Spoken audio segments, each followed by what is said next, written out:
agaasimaha guud wasaaradda warafinta iyo wacyigelinta oo ay weheliyaan wasiirka arrimaha dibadda iyo mas'uuliyiinta gobolka iyo degmada Berbera ayaa maanta shir ay wajir qabteen waxa ay ka hadleen sidii ay dadku ay ugu soo bixi lahaayeen qaadashada kaarka codeynta ee ay wadaan komishanka qaranka dalka Jamhuuriyadda Soomaaliland oo guud ahaan ka bilaabmay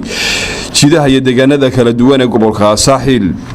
مسؤولينtu guud ahaan waxay ku adkeeyeen dadka reer Berbera inay si weyn ay ugu soo baxaan hawlaha kaarka codeynta si ay uga qayb qaataan doorashada soo socota hadii ay baydmo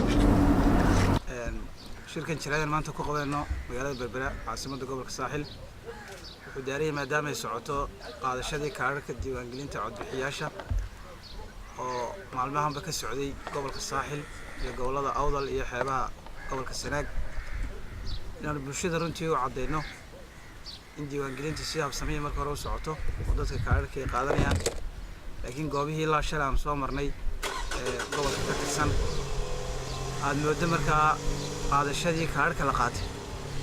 iyo intii la filayay labada cishan la qaadan doono runtii kala yihiin si gaar ah magaalada Berbera saaka wasiirka iyo gudoomiyaha ayaan soo wada marnay waxaan ku aragnay runtii goobo kamid ah goobaha oo dad tireer iska diiwaangeliyeen